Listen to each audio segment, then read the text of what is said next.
So my thing is the first way I recognize people talk about like privilege. Yeah. I think the most invisible but obvious and powerful privilege is height.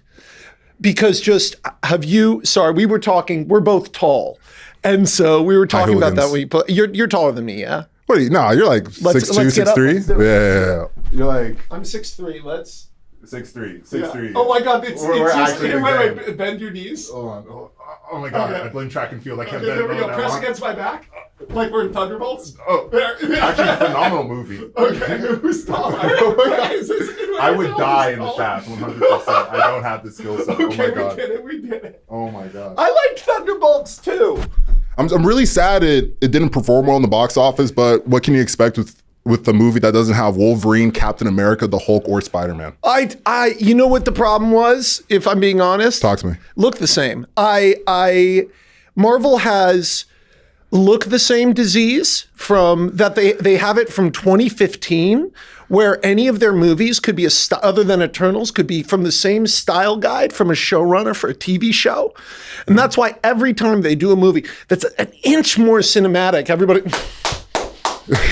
what was so powerful and has stayed with the internet forever is I saw R2-D2 and I clapped. I clapped when I saw the lightsaber. Red Letter Media, culture moving. Hot take. What's a Star Wars movie without a lightsaber? I've always said this. I might as well watch Star Trek. Is that a hot take? Is that spicy? I'm trying to think if there is a Star Wars movie without a lightsaber. Solo. No. I forgot. I will be real with you. I forgot Solo existed until this moment. How do you take the most charismatic, the most interesting, the most immediately arresting performance of a series of films that are filled with campy, silly performances? Like Hayden Christensen is not going to be winning an Academy Award for any of those. And I don't think Mark Hamill is either. But how do you take the one of like three really assured, confident, charismatic performances and make the worst fucking origin movie ever? They shouldn't have made it a prequel. Why not just Lando now? Why not just pick up with Lando now on Cloud City? Why are we making Fantastic Beasts? Where's Draco? Where's Neville right now? Banger. Where are they now? Why are we making prequels? I know what happened before Harry Potter. I know what happened before Star Wars. And then they finally got around to making sequels. And the first sequel they made was, you know what's happening now? All the same shit. The Force Awakens. It's the same old shit. We got nothing new. We started this. I'm 2 Red Bulls deep. We're in here disorganized. You and I have never met before this moment. We have not. Strictly social media pals. Strictly social media Which pals. is like the normal now in this generation. I'm not gonna lie to you. It's like interesting pen pals. It's a way to get to know someone through their performed self in a purer way than in real life. Yeah. I mean, like, how often have you met someone who posts incredible memes, but you meet them and they're the least funny, least charismatic, most silent person? Honestly, with social media these days, it's 70-30. Really? It's 70-30. Usually, like, because with social media especially, you get a good sense of somebody's value depending on what they post. If it's like one of those accounts where it's like, you've seen it, like they don't have a sound, they just like make a bunch of faces and like they can get like 1 million views just off like silent, like kind of like mime comedy. Yep. Those type of people usually super dry. Yep. Because they're algorithm engineers, those people. Exactly. They're like really, they're about their business. Exactly. You don't have to talk. They're not, the people who talk in their social media content usually are the ones whose personalities are the closest to one-to-one. In person, you're like, okay, I have a good sense of who you are. I've not found that to be true. Really? Okay. And I'm gonna say one take because that's super interesting. I say the people who are most usually disappointed in meeting in person are, don't hate me for the people who watch your podcast, actors, directors and producers. I don't know who watches this podcast. This podcast comes out once every 2 months. But actors, producers, go on. Directors and producers act like how I thought actors would act. And actors are much more dry than I initially realized. Musicians seem like more like the rock stars that I would think like a Tom Cruise would act like. Oh, well, so many people at the top of the film industry, especially the music industry too. But as someone who is a native to that like alien world of Hollywood, so many people are so surrounded by bubbles of Not even yes men. Yes men is putting them down, but private cultures built around them. So many A-list celebrities exist in a world where they are actually the main character.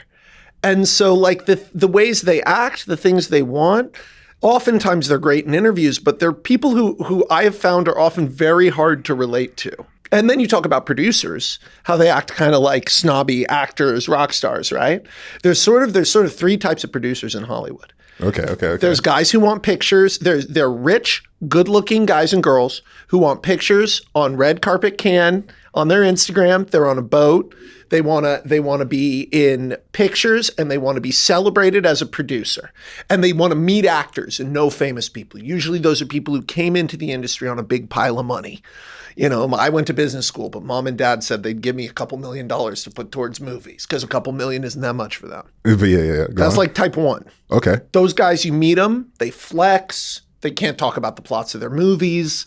You hear a lot in the film industry. You hear scripts don't matter, and anytime you hear someone say that, I've never heard of that. That's crazy. Go on. You hear it. Oh my God, that's like that breaks my heart. But go on. If you spent 10 minutes as a screenwriter, you'd never want to be a screenwriter again. Every aspect of it is like, anyway, the other two types of producers are people who are really hunting to get it done and love movies. Those people almost always become successful to the point that it's absurd. And then the third type of producer is people who didn't know what else to do in their life, and this is what they ended up doing. And they are actually also often very, very successful because it's just a job to them, and they need to connect this person to that person. What should we talk about today? Because we're covering, what do we want to focus on? Talk about what you do. I've started to, in a lot of ways, and this is very embarrassing to say, I've started to get my news from you. Like I see that the turns, you know, you have the headline and then the turn and then the other headlines. And then I go, okay, screen pause. Okay, I Google this, Google that. What's going on with that? That's awesome to hear. I get that a lot. I get that a lot more often than I initially expected with that format. I just happenstance was like, okay, I got to keep posting every single day. And I just remember just being like, just tired. I was like, I'm super tired. I got all these headlines. There's no way I can make 5 different videos. I'm just going to slam them all into one video. 9 seconds long. This is what I'm going to do. And then that ended up getting like, it was about the Pope. And that ended up getting like 5.7 million views. I'm like, oh, people like this. People like just getting 9 seconds of, because I get it. Days are super quick. You just want your news like that, you know, better than a push notification. If you get it all in 9 seconds at your own time, you Google it, like you said. It's beautiful. So what do? I'm a content creator, like the triple threat of the modern era. Let's see. My day job now is I make a board game. Like it's called Zyru. It's like Dungeons and Dragons, but with African mythology. Okay. I work on that. Is it a board game or like an RPG with like books and all sorts of? Okay, you're a nerd. You get it. Okay, so I say I'm not a nerd. I'm the nerd. This is where I live. Yeah. It was okay. Because I say you get it. If you don't know a TTRPG, you have to say like board game to get people in the right idea. You know?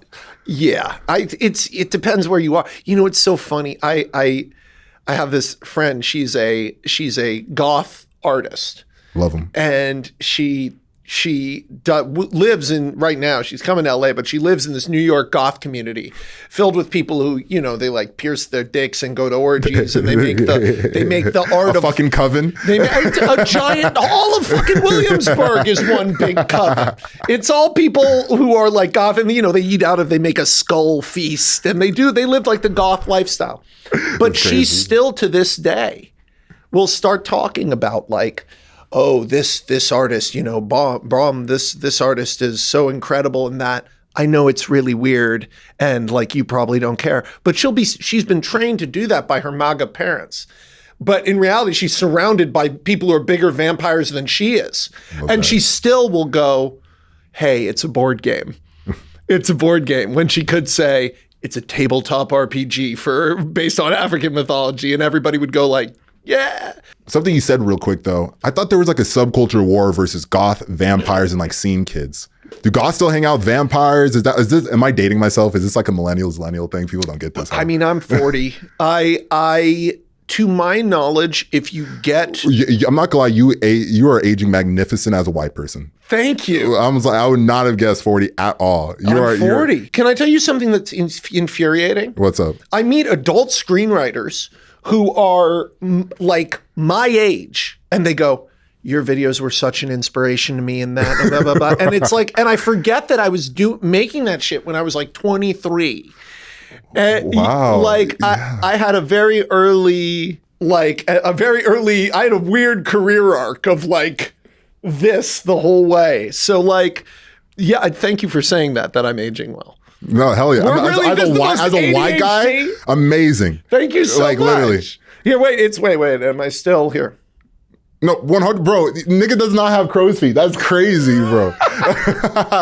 like what? Because I admittedly date a lot of MILFs, so okay. I am like I'm like a white person whisperer. I understand. I'm like who's that one guy that got hit in the chest by that ray? I'm like National Geographic Australian dude who got killed by the Steve Irwin. I'm like Steve Irwin. When you said hit in the chest by a ray, I thought you meant like Honey, I Shrunk the Kids. We're nerds, like, I forget. Yeah.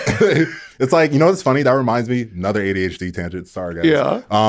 That reminds me of when I say black magic, I mean like as in like the prototypical fancy, dark, forbidden magic. Right. But when you say that to somebody who's not into fantasy, I know they just giggle. I'm like, what are you giggling about? And I'm like, oh, I'm black. Yeah. Do they respond the same way to dark magic? I haven't tested that. They did make Snape black in the new Harry Potter. How do we feel about that? I'm sorry. Do we care about Black Snape, or is that like one of those internet things? Let me be dead ass with you. If you can care about a race reboot on a character in a reboot of fucking Harry Potter at this point, something's gone wrong.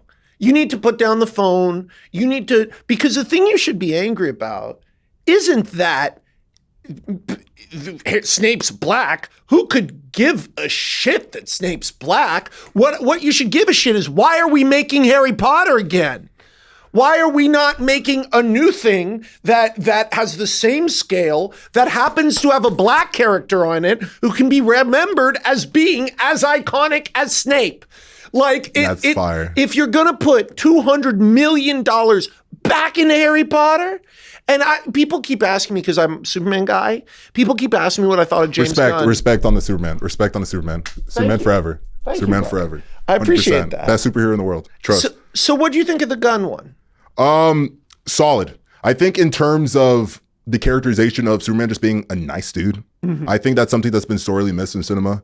Like, don't get me wrong, I see Zack Snyder's more mythos heavy Superman. Like, I won't call it dark, because if Man of Steel is dark, what the fuck is Daredevil? What the fuck is Batman Begins? Yeah. Like he was trying to make Superman into like a modern Greek myth. It was this whole stylization. That's this whole thing. I think it was needed to like create some like, I don't know, difference. Balance. You know what I mean?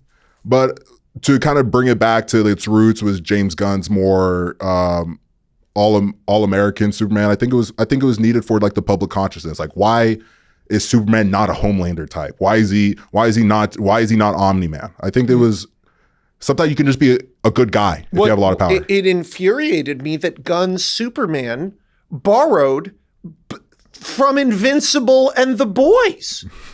It borrowed from. How so? Actually, I'm curious. Talk to me. Are you being serious? I'm so serious. No, hit me. I love that take. I want to hear it. Okay, here's people have been asking me for months what I thought of the James Gunn Superman. And James Gunn and I once got in an argument at Morrison Con about whether Chronicle was a superhero movie. He said it was. I say it's not. I say Chronicle has more in common with Carrie than it does with Spider-Man. It's Carrie for boys. It's a science fiction, dramatic thriller that uses some of the tools of superheroes, but James didn't like that. And I think he's a great filmmaker. Like, I think James Gunn is incredibly talented and is one of the few voices that is consistent throughout his entire career. So let me get that out of the way. I think he's a genius. But he did seem annoyed when I said, are the Guardians of the Galaxy superheroes? Because at the time he said no, and they are. So he hadn't even made Guardians yet. I don't even know if he remembers this. But around that time, I became upset. I made a video about Man of Steel, saying that if Superman doesn't save the city at the end of a Superman movie, it's not a Superman movie. If the city's destroyed and everyone's dead, you could have done that with anyone, right? So the whole point is that he's the nice guy and he did it. It's meant to be a message that being this way can work. And we know being this way can work because, believe it or not, even though humans suck, we're the worst, our whole world is built on the fact that we've managed to stay a tribe. When I was a little kid, growing up, being programmed in the 90s, I wasn't getting this Rodney King was on TV when I was a little kid. It was clear there were race problems in America. But for me as a little kid growing up in LA, the fact that there was a token black character or a token gay character, a token Asian character, what that said to me, now we can look back metatextually and be like, this is tokenism, this is racist. You know what it did for me? That's what the world should look like.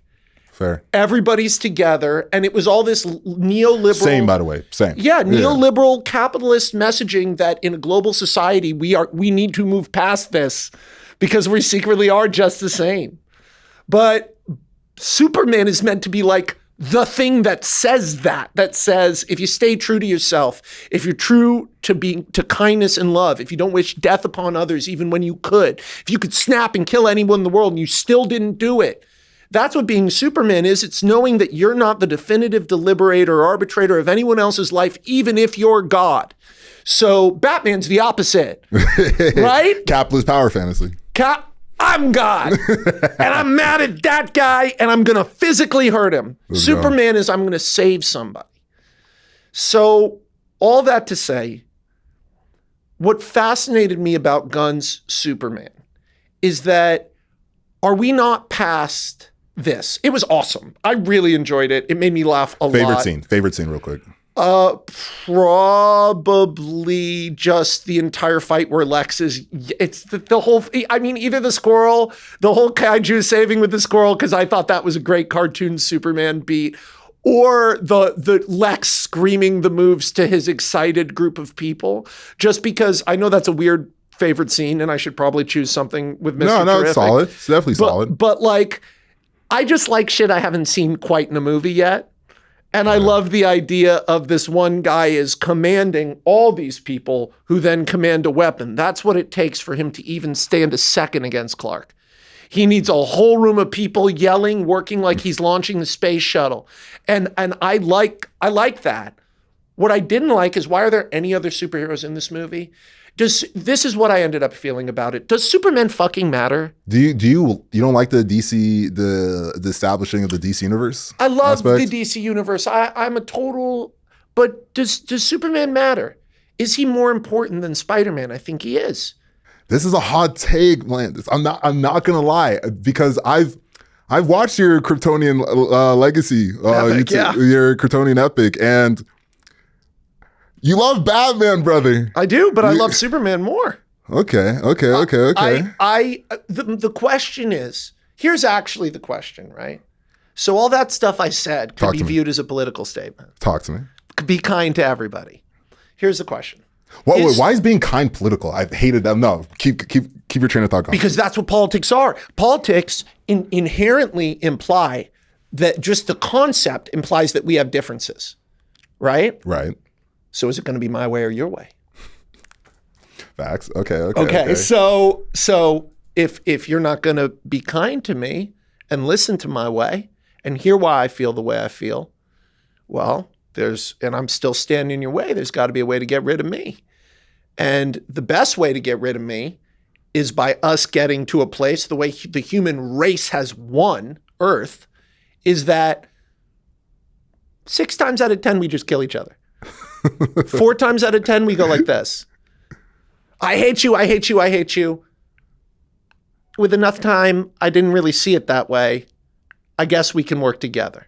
Okay. It's slow, but we trend positive. Look at where we're sitting. We're sitting with microphones. We have clothes made in different countries, and we have technology and all this stuff. Like, this is not brutal, murderous apes. These are humanity. Apes together strong. Apes together strong. That's Superman. So is Superman important? his morality and sense of right and wrong has been so consistent for almost 70 years. Besides, like, I can't even, like, even with certain conversations about race and femininity, there was still a consistent idea that you don't dehumanize people. Mm-hmm. You try to employ some social imagination to know where they're coming from. I feel like seeing that consistency of morality with Superman, I find it hard to believe that there isn't some shared concept of what being a good person is, just in a human sense. So you agree Superman is important? I think Superman is probably one of the most important mythological characters that we could have as like modern day humans. I think having a Superman is so incredibly important just for the cultural zeitgeist we have. We need a Superman. And in a way, we kind of need a Spider-Man too, because what we're saying about, in terms of like what people say on the internet is just words. That's what J. Jonah Jameson represents for Spider-Man. Spider-Man knows he's a good person. Jameson can suck it from the back. Like, I'm sorry. His shit is just words. He knows damn well he's a good person, that he's not a menace to society. Is he more important than Spider-Man or Iron Man, do you think, culturally? Culturally, Superman's the most important. Everybody's his son. Everybody's his son. By far, 100%. There would be no Superman, there would be no superheroes without Superman. Like, just this undoubtable fact. Superman is the blueprint. In the same way, Marvel movies used the first Superman film as their blueprint. Like, what else can you really say? But when you look at that Donner Superman movie, it's really almost like a Wes Anderson movie. It's like a movie's movie. It's a piece of cinema. It's not trying to launch a cinematic universe. It's not trying to introduce 50 characters. It's a movie about what if a guy was fucking God, and he used that to do the right thing. And who is the person who antagonizes him? The closest we can come to being God on Earth, a billionaire. That goes into my own rant about why I love Superman.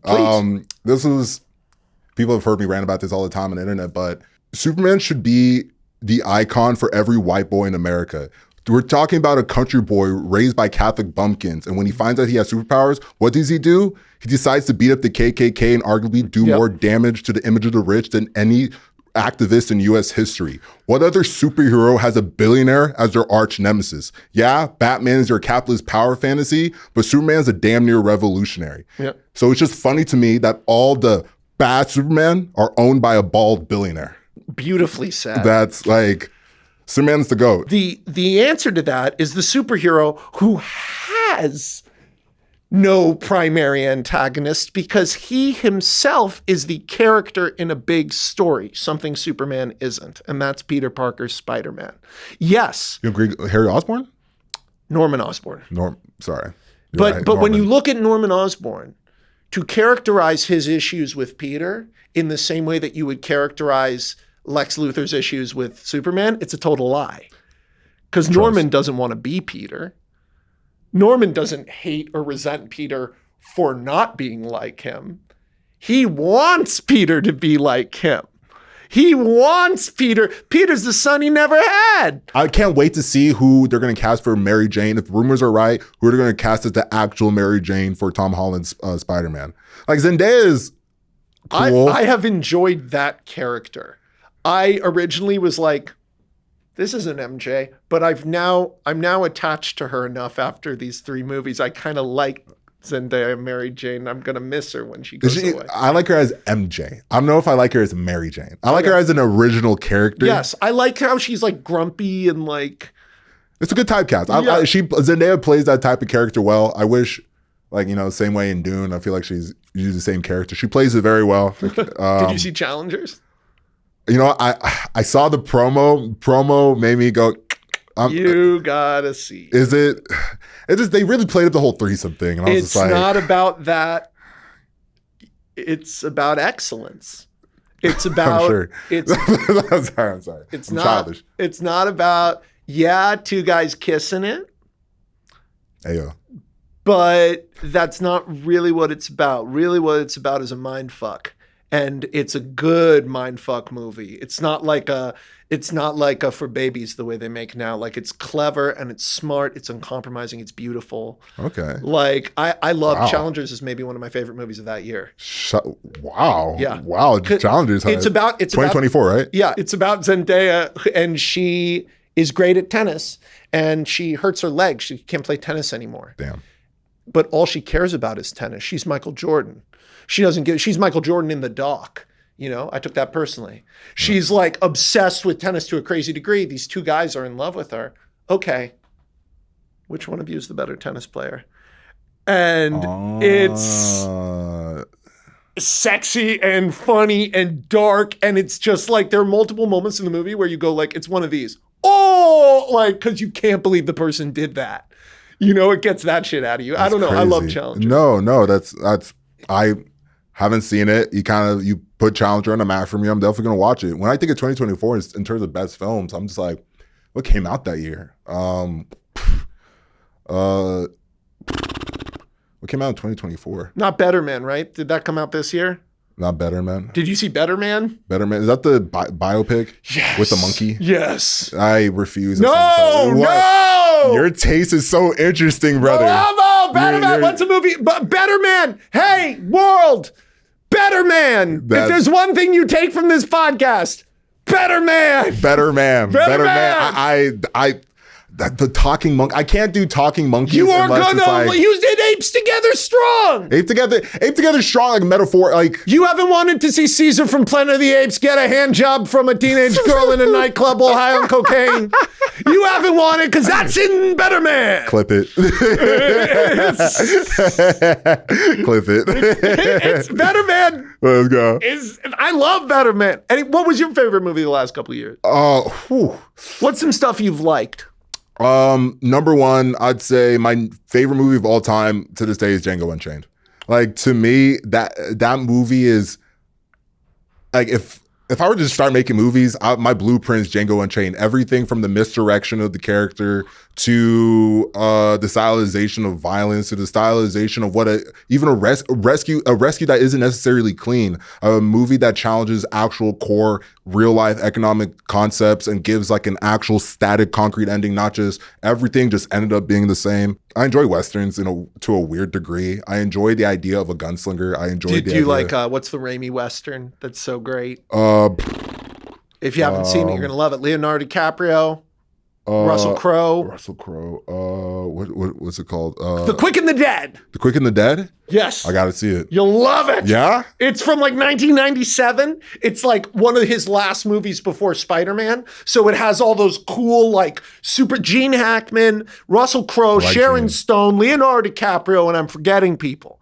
Damn, this is like an ensemble cast. Yeah, big ensemble cast, and it's a shootout movie. It's like a tournament movie about shootouts in the Old West, but directed by Sam Raimi, so the camera's constantly going like... What year? Like 96 or 97. I love that. It's like a really great... That's exciting. Sorry, Django. Can I ask you a question about Django? Talk to me. So as a Jewish guy, the thing I didn't like in Inglourious was that ultimately, who's the hero? You know, like the Jewish guys get to shoot Hitler, but then they die. And the whole theater was going to blow up anyway, and she dies. And also the American spy, he gets to choke her to death. And you know who lives? The Nazi. And I kind of... He still gets a swastika on his forehead, though. Yeah, but do you remember what happens to the bad guys in Django Unchained? Remember how satisfying that was? Like, I mean... Definitely. Yeah. Definitely. I definitely hear that. But you know what pisses me off even about Django Unchained? Talk to me. I'm sorry. I get weird about race in movies. Like, I could talk about... I think it's important. I think something that is still like...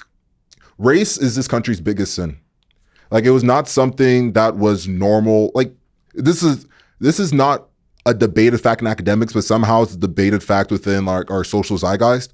The idea of race politics or race in general was invented in the 13 colonies. The black codes existed because at one point, a man named James Brown, Google that for me, people. I'm pretty sure it's James Brown. Get up off of that. Sorry. No, you're good. Had a revolt with Irish indentured servants, Irish slaves, African-American indentured servants, and African-American slaves. And they all band together because they realized they were all getting fucked over by the same English landowners who were paying them bullshit. So they had you see the first revolt even before the idea of like an America. And so after James Brown essentially, the revolution only failed because he got fucking dysentery and shit himself to death.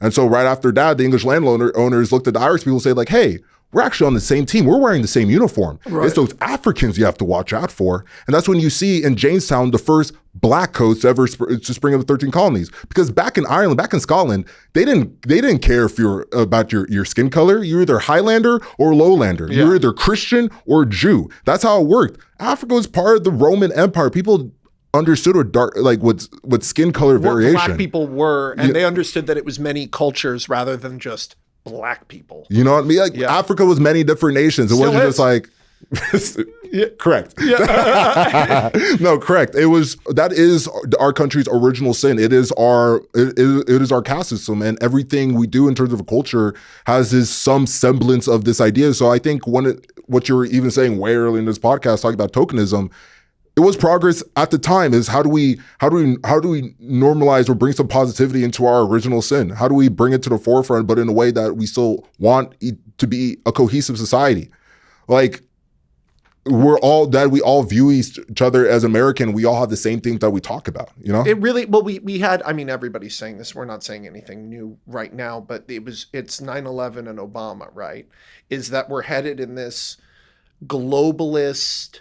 And I say that in a positive way, that like Unitarian, all of our trade routes and supply lines are getting interconnected. We're becoming a global culture as the 80s and 90s really progress, except for then the internet, first 9/11 opens up the wound of there's still people out there who will come and kill us here, which we hadn't dealt with since Pearl Harbor. Hot take, 9/11 quite literally probably made people forget about racism for a second. Oh, racism in a new way, sorry. Probably canceled right there. It focused the racism. And then I think the racism was looking for the Muslims. And then I think when Obama came around, I think there were too many people in America at that point who had gotten in their head, and it's something that the conservatives say all the time, that America is not merely a nation, it's a people. And it is absolutely sort of true. We have a vague philosophy that unites us and a constitution our president and politicians ignore. And so like when you talk about like the initial slave revolts, it's so interesting because race is so culturally created. You know who would agree with us about this? Who? Charlie Kirk. Charlie Kirk believed that his best friend was Candace Owens, so I'm sure he had some semblance. His whole thing, listen, it's like, it's that crazy thing where it's like a lot of what I see as conservatism, except for I also see it with American Democrats, is the idea that we came into this world and it's always been just like this. And if it's like this now, why isn't it getting better and better? Because what Charlie Kirk would say, and you can find him saying this, is there is no difference between the races. He was emphatic about this. He was like, genetically, we have no differences. IQ-wise, we don't have differences on a wide enough spectrum. We're all just humans. But then he would take that and he would go, so why does affirmative action exist? So why are certain races privileged?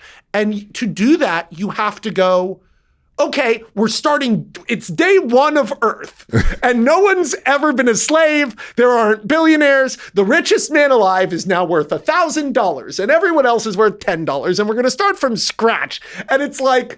But we know why that has it, because economic implications. Well, we can't. They still weren't uplifted. Like Reconstruction fucking failed. Yes. Like some people are still behind. Yeah. Are you kidding? To this day, like you could go to places. There are places in America. My family's from the Congo. There are places in America that are worse than the worst ghettos I've seen in the Congo. Terrifying. And even in like Virginia, like in like Winter's Bone Land, I know friends from there, and it's like, oh yeah, my dad, he's my uncle is dating his daughter. And it's like, no. So hold on. You talk about what an evil person is. You know what I do a lot? This comes back to being canceled too, but I always was fascinated by the idea of taking accountability and of apologizing and all these things and reparations. Because you know what I watch a lot?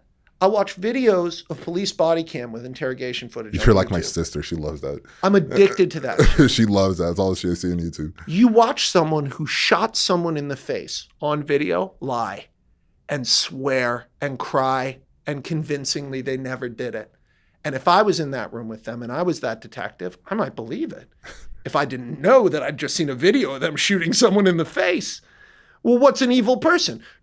So that person who's now in that room, who I know shot someone in the face, and Charlie Kirk is in a room, and neither of them are doing anything to me. Is it okay for me to press 2 buttons and kill them both instantly? No, that's not the way I work. This is the sweating me. Do you see what I mean, though? I see what you're saying. Let's say it's a white guy, not a black guy, too. A white guy kills his wife, right? Shoots his wife. And he's posted online for months that he hates women. When the police arrive to get him, if he's not holding a gun, should they shoot him in the neck in front of his kids? He killed his wife. He's not trying to do anything now. You see what I'm saying? I'm anti-death penalty. I definitely. It's weird what I'm saying. No. Being anti-death penalty, I think, is valid, especially this country. We don't have the moral integrity to feel as if we can choose whether somebody should live or die. Yeah. Oh yeah. I just think that's far beyond it. Like I see it in the same way the Chinese revolutionaries handled the Chinese emperor. They didn't Princess Anastasia them like what happened to the Russian Revolution, which Lenin said was a mistake. He told them don't murdering the whole family. He said do not shoot the royal family, but you can understand at the time the soldiers were fucking hungry for months, and to them these were the people that like they just didn't listen. But in the Chinese revolutionaries, they just re-educated the emperor. They're like, hey, your people have been starving for years, and the emperor died of old age. Like the Mao Zedong, as much as people say, oh, Mao Zedong, the landlords, Mao didn't kill the emperor of China once like the revolutionaries won. We didn't even kill the butterfly emperor for fucking starting World War II and doing the rape in Nanking. You know, we let him off. Operation Paperclip, shouts out. We made him a fucking mascot for the country after starting a cult that nearly destroyed Japan and the world. Like, Japan, do you know about the good Nazi? Are we talking about Operation Paperclip? No, the good Nazi. Is this a concept? No, I don't know. No, it's not a concept. It's a guy. And I wish I had this is how bad the rape in Nanking was. Oh, I know that, but go on. So you know there's only one standing statue of a Nazi in the world. And it's in Nanking. Dude had been living in China for years and years and years. When Hitler linked up with Japan, he literally wrote him telegrams, went, hey, I'm the German ambassador to fucking China. The Japanese will exterminate the Chinese. And Hitler didn't get back to him. The war starts. The Japanese start exterminating the Chinese. He goes, Hitler, they're going to come here. They're going to kill. No backup, no response. This dude, you know, he hates the Jews, I'm sure, but he's been, for the whole rise of the Third Reich, he's been in China. You know, that's his job. He speaks Chinese. He's an academic. The rape in Nanking starts. Have you read anything about the rape in Nanking? I know an unfortunate amount about the rape in Nanking. Throwing babies in the air and shooting them and so...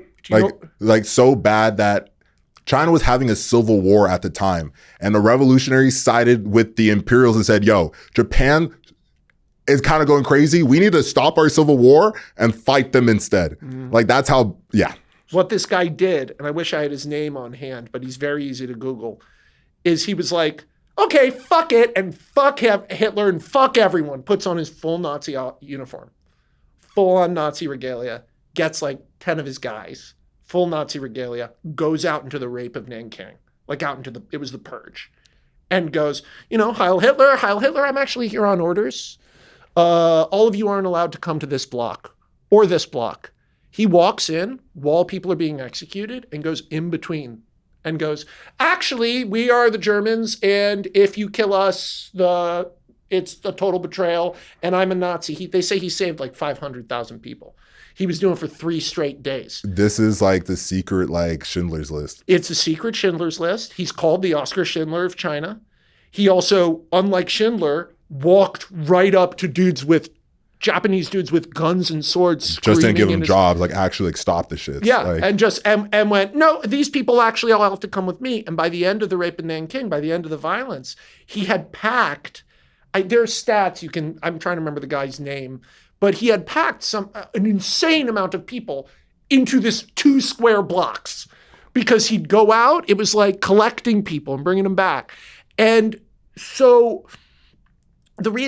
I forgot how we got on him, but I always think about that guy because, okay, so he's a Nazi, but he wasn't there. He wasn't doing the Holocaust. He wasn't at Birkenau. He wasn't at Auschwitz. He's aligned with a force that I completely, on an atomic level, am disgusted by. But when confronted with that scale of violence, he didn't act like the Punisher. He acted like Superman. oh yeah. I think Superman's important. No, nuance. Superman's important. Nuance is important. I feel like it's. So why is Green Lantern in the movie then? Why can't we? That's what I've been. This is everything we've said so far has only been about the gun Superman. It's actually crazy. That was an extrapolation. That's actually insane. My favorite scene. Yeah, please. My favorite scene is probably still when they're in the negative zone, probably the slowest part of the movie, but when they're in negative zone and Superman's main focus when he's being beat up by the Ravagers is just to keep the baby alive. Oh, yeah. Like, to me, that was a sequential Superman moment. He's not trying to get the hardest hit, like what's the tactical advantage, how to beat up these guys. He's like, baby in hand, keep baby alive. Don't care what happens to me. To me, that was like, this is Superman. This is why I want to see a Superman film. Superman is a firefighter, not a cop. Yes. Wow. Like, I sometimes use the word sheriff, but firefighter is much better. He's almost like a firefighter paramedic. yes. It's always weird when you meet people like that in real life. Who I have a friend whose little sister became a firefighter. She found her first dead body the other day. Damn. I think about how far out of my way I would go to avoid seeing a dead body. And she just. My final thought on the gun Superman was I really enjoyed it and liked it, but I really wish. I think Superman deserves, if he's going to have a big movie, he should have a big movie coming intellectually and emotionally from the same place as Joker. Or a real movie. Oh. Not a movie to introduce a cinematic universe. Not a movie to reinvent the character. Oh, yeah. Like a really good Superman movie. That's not about other superheroes and stuff and is just about that guy. I'm writing a movie right now called The Antagonist. And it's about a guy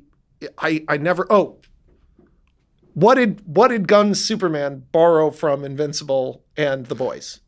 In the comic The Boys, Black Noir is revealed to be a clone of Homelander.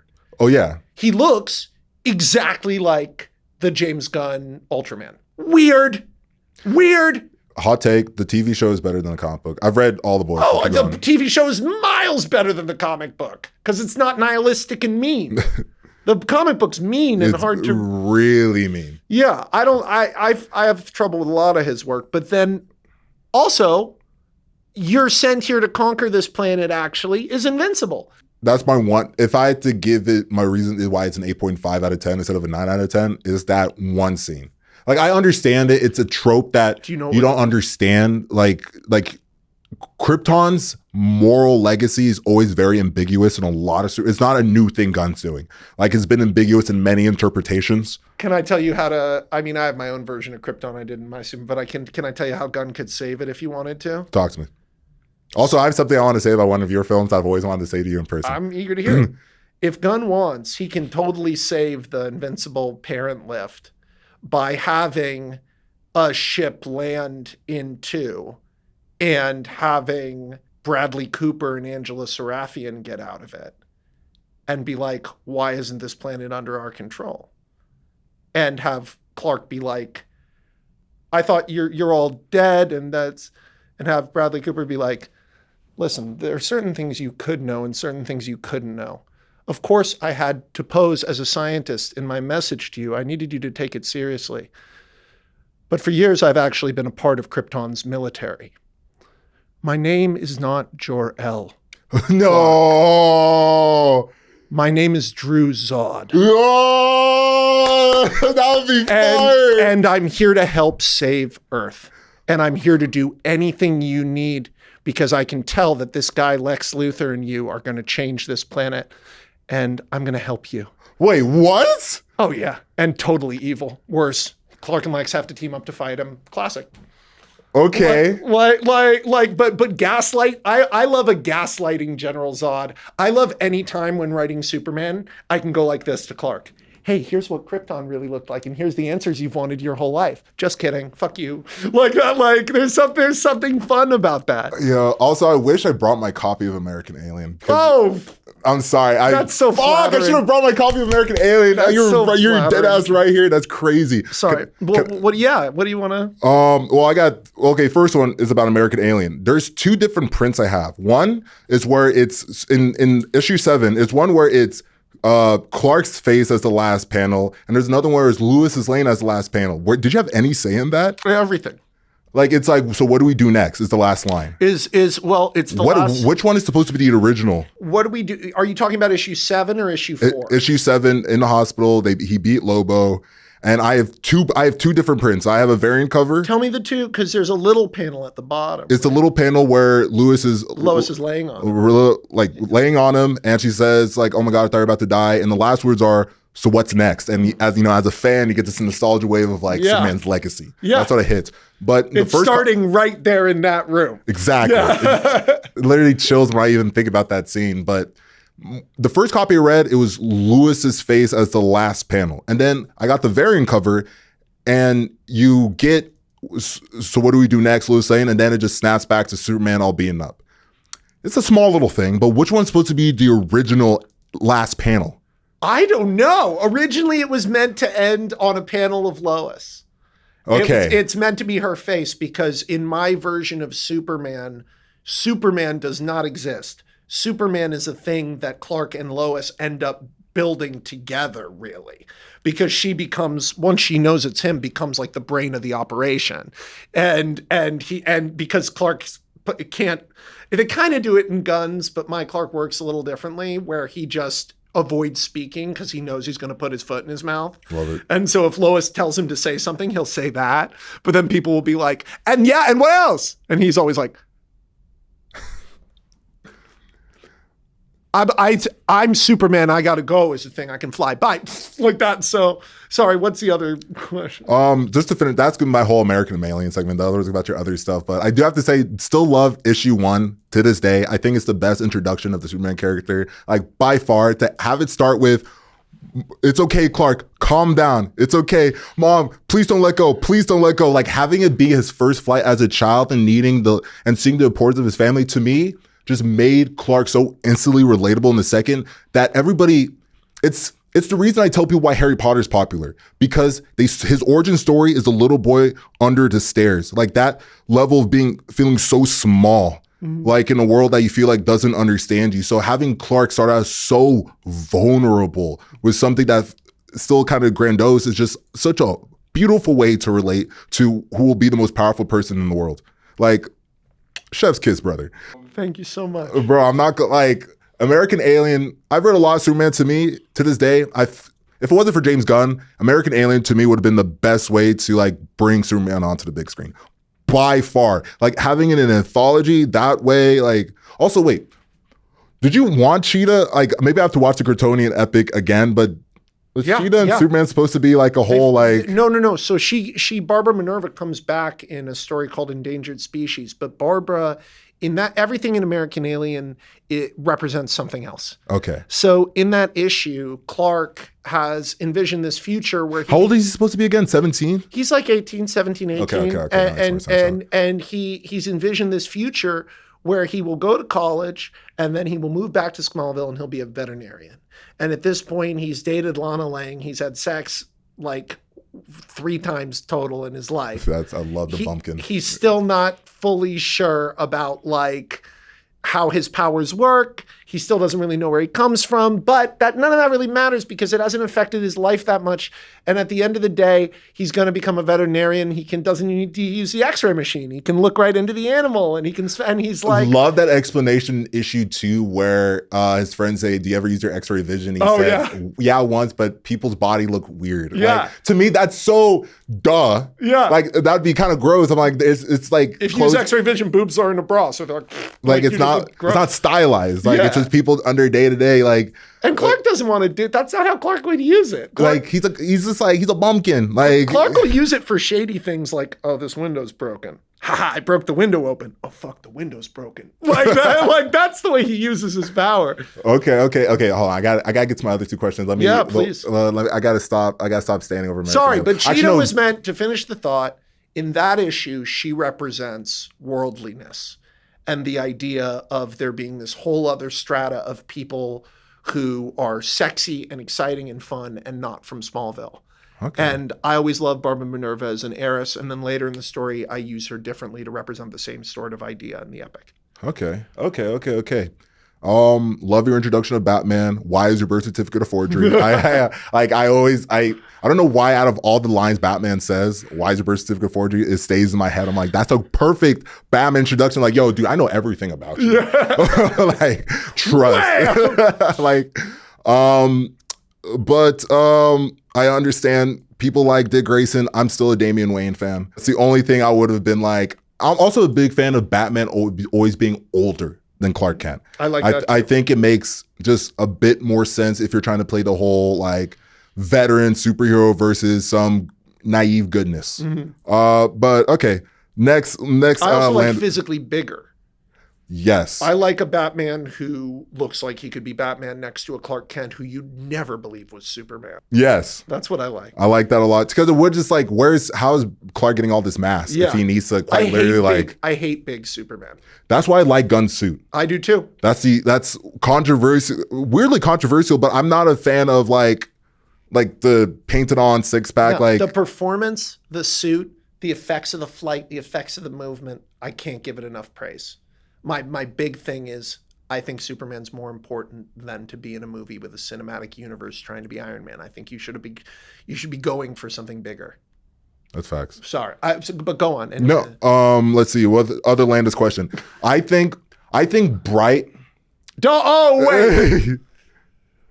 Okay. No.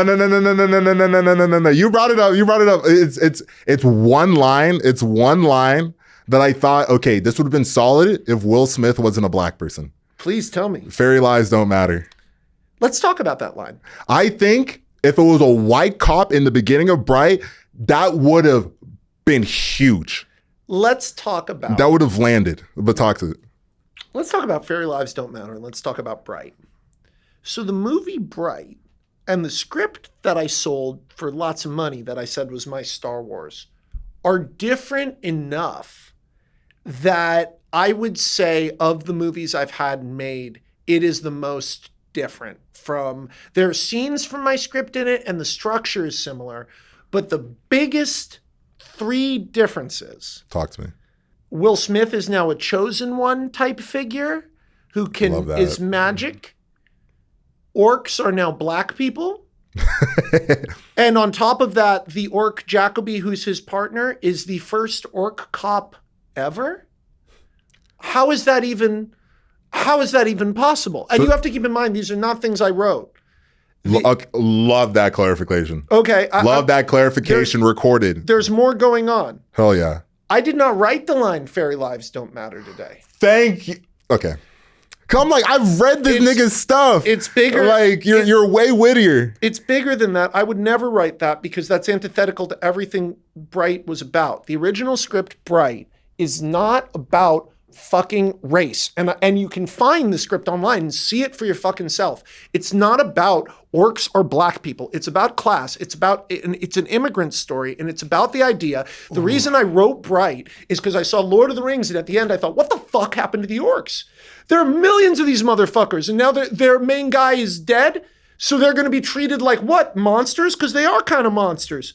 Yeah, but once they get civilized, once the Rohirrim and all these fucking different civilizations become a city and thousands of years pass, what the fuck? Are people going to still be like, they served the Dark Lord 2,000 years ago, the way they do to the Jews, the way they do to the Palestinians, the way they do to any immigrant cultural group? They're not meant to be black people. In the original script of Bright, there's a moment where an orc uses black slang. A teen orc, and he has a gold tooth, and he does this to the main character. He goes, because orcs from the Midwest in the original script, which has totally different world building, David Ayer also added all that stuff, all the world building, all the animated, like in the olden days. He also made the villains sexy underworld elves.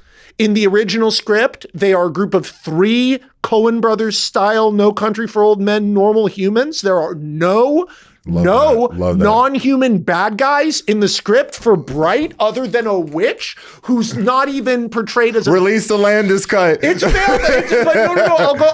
Release the land is cut. Here's the thing that's crazy is there's a scene in my first, one of the only cuts I had to make before I sold the script, was a kid goes like this, an orc kid goes like that to the cop. And it's because orcs from the Midwest who are called mints because they're white but green, they have their teeth filed down. And they to look more human because they got sharp teeth. Oh. And the kid calls him the N-word and goes, "What's up, N-word? You a mint?" Like that, and goes like that. And Jacoby goes over to him and goes, "Do you think you're black?" And the kid goes, and Jacoby goes, "Do you think you're a human?" And the kid goes, "I don't want to ever hear you use that word. They'll never think you're one of them, no matter what you do." And the kid's like, and that's what escalates. He walks away, and that's what escalates into the shootout that kicks off the start of Bright. Is they try to shame him for culturally osmosing and becoming a cop, and they try to shame him. And he goes, "We are a different cultural group. Don't pretend to be black. Don't pretend to be white. Don't pretend to be a human." That's what Bright's about. It's about a friendship between these 2 guys against a system because they have the opportunity to have power. You can take that wand and you have power to leave the system that's trapped us all and has trapped the orcs in this place where they're always thought of as bad, that's trapped humans in a place where we're all competing with each other. What if you could steal the key and you could break down every system? Culture won't matter because you're God. And they're 2 guys who are in a bad situation, and the whole movie is about both guys go, "You know what? We're not going to do it. We're not God. Okay. The only thing that matters is that we do the right thing tonight and we help this girl and we get this wand to safety. That's all that matters. And we're going to lock in with each other." And it's a story. It was inspired. The reason it was written for David Ayer, and on the cover of Bright, it's so corny. I wrote for David Ayer and J.R.R. Tolkien, who bring worlds to life, was because End of Watch I found so moving. Did you see End of Watch? It was all right.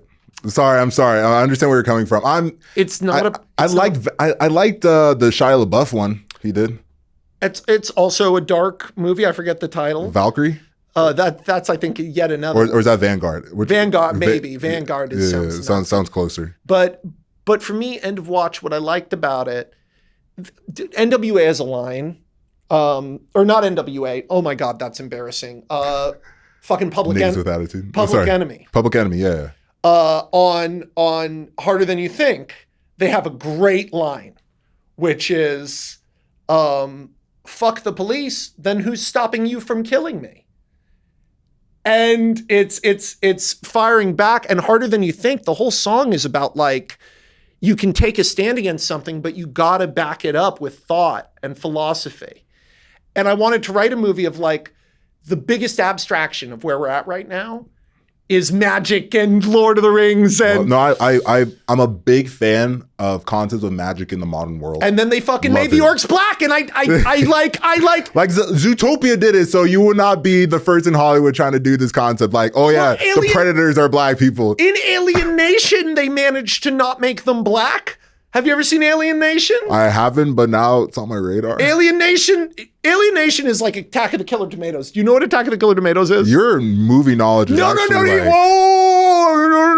So these things are super popular. But they haven't algorithmically been picked by time. So they haven't been picked up and put on TV and had a reboot. But there was a thing called Alien Nation, which is a movie that was so popular that it got a TV show that ran of it. Wow. It was a big hit movie, then a TV show in the 90s. There's another thing, Attack of the Killer Tomatoes. It's like the brother to Ninja Turtles. Starts out as a low-budget horror movie. There's like 4 movies. There's a Saturday morning cartoon show. But they talked about class. It wasn't black people. In Bright. I'm talking about just the fact that these in Alien Nation, the movie that really rips off Alien Nation is a movie called District 9. I love District 9. It's the exact premise of Alien Nation. A ship arrives that's all fucked up, filled with an alien underclass of people. Okay, now I see the class column, because District 9 definitely sold it on me, them being class, not being a race of people. Right. Like this is how we treat disenfranchised people who we're not trying to uplift. We want them to be a permanent underclass. To do what? Just be servile? Like, how do you think they're going to react? They're going to do anything to survive. They're going to be gun runners. They're going to steal. They're going to lie. They're not going to trust you. They'll eat you at the slightest chance, you know? It's almost like they'll act like animals. It's almost like we're all just animals, and the worse our situation gets, the more uncompromising we get about it. Just like I said, everything is truly like a healthy human is a human that lives in a healthy community. That's really all that it is. But final Landis question. Why? I love Chronicle, brother. Yes. I love Chronicle. I remember seeing it as a little kid into the movie. How old were you when you made Chronicle? I was 23 when I wrote Chronicle. That's crazy. I was like 12, 14. That's insane. I remember that was like one of the first movies I used like my own money. Josh Trank pitched me a loose version of the idea, and I wrote it in about a week and a half because I had the idea to add Steve. Okay. And I also had the idea to float around the camera and wreck a city at the end. Was it always first person? Josh pitched it to me in Amy Heckerling's basement as a 2-character, first-person, dark sci-fi, sad horror kind of thriller movie. Because Cloverfield didn't come out yet. I feel like you guys like came in a wave. Cloverfield had already come out. Oh, really? Yes, but Cloverfield, the reason Chronicle... It wasn't inspired by Cloverfield. No, I felt like there was just an era in like the. It was 6 years later. It more was about getting an intimacy with Andrew because to me Chronicle, for me it's the Columbine tapes. It's I grew up in Colorado. Interesting. So you're close to the bone. Yeah. It Chronicles is called Chronicle because it's a document of this kid's pain, and this is how it all turned out. And there's a moment in Chronicle where it could have gone okay and it didn't, and it's not fair. So what's your question? Why'd you kill the black guy? Why'd you kill Michael B. Jordan? That's like I love the movie, but I'm like, why did he have an off-cam death? It kills me, brother. Was that in the OG? Steve always was struck by lightning. Was Steve black in the script? No, he was not. Okay, that helps a lot. That helps a lot. On the first page of Chronicle, of the sales script. I forgot the character's name. That's why I said Michael B. Jordan. It's fine. Man. He's Michael B. It's a brilliant performance. Did you meet him? Of course. Did you know he was going to, I'm always curious about meeting people early before they blew up. Do you always I've known so many people like that. But is there I knew Ariana Grande when she was on Victorious. That's interesting. Yeah. Do you smell like the it factor? Like, oh, this one's has some legs. Like this person is like, to the moon. Well, you have to keep in mind in Chronicle in the script, unless someone's race is important, I don't mention it. Fair. So Chronicle, because to me, it really didn't matter. And to me, there's a version of Chronicle where, although there is an interesting thing. There's a version of Chronicle where Steve lives? Is that what you're No, there's a version of Chronicle where all 3 of them are black. What? Yeah, this is crazy lore. A version where all 3 of them are Korean American, or one of them's Korean and one of them. All that matters. I love Korean stuff. Hopefully, I hope Chronicle is Black Chronicle because I love Steve. But so what happened is Josh's first time director, and Steve and Michael B. Jordan had a bunch of heat on him with Fruitvale Coming, which was a brilliant movie. Hard to rewatch More hard to rewatch in Chronicle, which is quite good. But I saw Chronicle last year and I was so relieved. I was like, oh, good. But It holds up. But yeah. It really holds up. So basically what happened was it's his first outing directing, and we get auditions that are just people annihilating the ball over the thing. You know, people being like, oh, Dane DeHaan it's his first major movie role, Andrew in Chronicle. Yeah. To see that audition, Alex Russell, see his audition, it's like, hey, he's charismatic. And then Michael B. Jordan is Steve. It was like, well, there's no way he's not getting this role. Fuck, we killed the black guy. Oh, fuck. And Josh and I talked about it. This is not, okay, so you guys were of course. Thank God. I'm just like, sometimes just as a watcher, like as who has seen this many different times, I'm just like, is this some, like, well, are they talking about this? Like, my relationship to race in that movie is interesting. Like, don't even get started on X-Men First Class, but keep going. Because Alex Russell, who plays Matt Garrity, who's the survivor in Chronicle, originally, Ashley Hinshaw, who's a Victoria's Secret model, plays his like little girlfriend love interest character. In the script, Alex is not as good looking as he is in the movie and in real life, and is much more of like a pretentious Holden Caulfield style, up his own ass, pseudo-intellectual, which still comes through a little in the movie. Yeah. But the girl he starts dating in the script is described as a chubby Korean girl who makes history vlogs. And they cast a blonde Victoria's Secret model. Yeah, no saying that. Or they just killed it in the audition. Okay. No, they killed it in the script stage. They were like, come on. But at the same time, in the first draft of American Ultra, Adrian Yates, who's this. Wait, you were involved in American Ultra? I wrote American Ultra. Lore drop. See, this is how I tell you where I'm going in. Like, can I convince you I wrote anything? I did write American Ultra, but I also wrote Challengers. Did you write Challengers? You wrote Challengers? No. Gullibles written on the ceiling. I'm that guy. I swear to God. No. This is how I feel like. This is how you know I'm like a native fan of things. Like I'll watch something like, oh, I see a name again. Oh, I saw the name again. And so when I went to a comic book store and I've always been a Superman fan. I saw Landis. I was like, no fucking way. Chronicle? Let me see what this guy's about to do. So okay. I'll give you my killing the black guy thing. Yeah. So have you ever seen Mr. Right?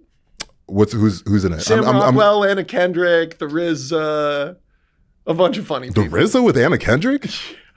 I've not seen this movie. He plays a character named Steve. He's probably, other than on Dirk Gently, I've written a couple of black characters who I'm really proud of. Because as a white writer, whenever you're writing a black character, there's always this moment of like, how important is it that this guy or girl is black, and should that affect the way that I write them at all? Because I don't describe people physically almost ever unless it affects their situation. I feel that's fair. So I'll give you an example of a situation that bothered me. So I wrote a script called American Ultra, and the movie is very much like the script. It has a slightly different ending, and there's less romance in the first part, but other than that, it's very much like my movie. But like my script, I mean, and I'm very proud of that film, even though it wasn't a hit and got bad reviews. It's good. But so the bad guy in that is a guy named Adrian Yates. And Adrian Yates is this bureaucrat, needle dick son of a bitch who's been put in charge of a defunct government super soldier program. And he's going to prove that he got here and now he's in a good position. And fuck you, because he's in charge. And guess what? What? Super soldiers are back, baby. And it's happening now. And I'm going to start killing all the old ones and the program's back. In the script, I wanted him to be Kevin Hart. I wanted him to be That's fire. A young black yuppie who's super smart and fast and mean and loves the sound of his own voice and super articulate. But I've not seen that guy be a black guy. I always see that, as a white guy, like that guy who's like super like, and I'm in it with a tie and, you know, like he's like buttoned down. Like that one mayor in Florida. Which one? The one that said you don't have to get vaccinated anymore. Yes. That guy. Very yuppie is probably a good word. I'm allowed to say uppity. I would not use that uppity, and not in the old sense. Uppity in the way of pull ourselves from the bootstraps. We've got to stop looking at history. I'm doing okay. We should all be fine. Pretty much that. Maybe uppity is the wrong word. Cancel me in the comments. But that's the last reason you're going to get canceled in these comments. I know what you're saying. It's saying like you don't really see that portrayal well. We have a tendency. Oh my God, this is my last tangent. I was told to make him white. You were told that? Yes. Wow. And I was like, you're killing a role for a black actor. It's the main villain role. It's the main villain role of the movie. Why are you making? Because we can't have the main bad guy be black. And I was like, since when? What are you talking about? It literally, like, who's the Marvel movies? Fucking mother. There are many evil black characters throughout fiction, and it hasn't caused a race war. It's just life, man. Some villains are bad, or fucking what's his name, the voodoo guy in Princess and the Frog. There are a million good, fucking Django, Samuel L. Jackson, but they stole it from it. Quentin Tarantino, love him. Thank you for unbanning me from the New Bev, Quentin. I appreciate you, but. Love Quentin Tarantino. How come the white guy got to kill Leonardo DiCaprio? How come the white guy got to carve the swastika? I never thought about that. I like those movies. But my God, I would have liked it if the guys who shot Hitler got away and if Django got to blow away candy himself. That's so... The German got to kill the plantation owner, but the black guy out of frustration because he's so racist. The German's heart is so pure that he just can't handle the racism. I'm a frat boy. I'd be making it sound deep with my woes. No, I like it. But it's just like it's like I never truly thought about it. Like there's a lot of interesting. I guess when you think about like that, Quentin Tarantino, besides his tendency to love toes, nothing wrong. Nothing wrong with that. Nothing wrong with feet. Feet are cool. He does have he does have a tendency to make these very. I'm sure in his head he calls it ambiguous because it's definitely a callback to very 50s styles of writing endings. Butch Cassidy. Oh, that's my number 2 favorite movie, Butch Cassidy and the Sundance Kid. If I had the chance to write a script, I would write a modern version of Butch Cassidy and the Sundance Kid. I feel like a great one-to-one would be Ice. I like, to me, how would you do a modern day version of it? Would have to be very Ice related, very much because that's our like. Why would you be a bank robber in the modern day America? Like, how would you be? And like why would you have friends, but why would you have the entire government on your tail? Why would you just keep running? Yeah, you know. Like that would be how I would do it. Wait, so what's your final tangent? Because they're giving. Sorry. My final tangent is I can't wait to see another film from you. I think I really enjoy your writing. I'm glad you told me your backstory because it really makes a sense in a lot of terms of how you write like hurt characters. It definitely came to light here. But yeah, that's enough for me. I really enjoyed you bringing me onto this podcast, Landis. Can I ask you a question? Talk to me. Static Shock. Does he? Okay, when we should have said that earlier, but just because that would be my first film. Sorry, Butch Cassidy's Kid. That would be my first film. I know how to write static. God damn it, I know. But go on, hit me. Well, just when I look at him, and I look at Mr. Terrific, if you had to choose who gets a solo movie, Static, right? 100%. Other than Blade, because I'm gonna say something really controversial. Ooh. I'm going to say something actually controversial. I felt the T'Challa from Civil War did not appear again in Marvel films. And the Black Panther that deserved his own movies didn't get to show up in his movies. And who saves the world in the first Black Panther? The white guy. This fucking CIA agent. The fucking white guy. While Black Panther is too busy losing fights and being nice. And so, like, to me, when you think of, like, black superheroes, you think of the OG, the man who started the superhero film phenomenon, Blade. Like, well, what's it in Deadpool Wolverine? There's only been one Blade. There's only ever going to be one Blade. Facts. Best ever. Shouts out to Wesley Snipes. You're my idol ever since White Guys Can't Jump. Oh, so good. Peak movie. The reboot's awful. So many black-led movies in the first half of the 90s that are so ambitious, like even a movie like Boomerang. Just the idea. Wow, that's a throwback. That's It's crazy. but look at the cast. That's a crazy throwback. Look at the cast of No Boomerang. pun intended. It's like the biggest cast. It's Martin Lawrence and Chris Rock and everyone and Eddie Murphy. Oh, and it's an office. It's an office sex comedy that has one white person in the whole movie. Peak. It wouldn't get made now. The rule of three, right? I don't know, but I know that we don't have enough. We don't have a Jackie Chan. We don't have a Denzel, really. We don't have an Eddie Murphy. We don't have these AAA plus list minority actors who have movies where the fact that they're a minority doesn't even come up because they're too busy kicking ass and being a hero. No, that's fair. We also definitely could talk about like the death of the movie star, but I feel like that's a whole other. That's a whole different. That's a whole different thing. tangent for sure. Dude, this was great. This was awesome. Do you watch wrestling? I know. I follow the lore. This is supposed to be a wrestling. Let's go. Let's go. Okay, let's start again. We're going to start again. Take two. This time we talk about wrestling. Oh, is this where I drop my handles? Handle drop. Let's go. Hey guys, my name is Molombo. You can find me on all my socials at hey_Molombo. That's spelled MOLOMBO. Super dope. I yap a lot on the internet just like this. And I also making a tabletop RPG called Zyru. Check it out. We made $80,000 on Kickstarter. So I hope that's proof that it's a dope idea.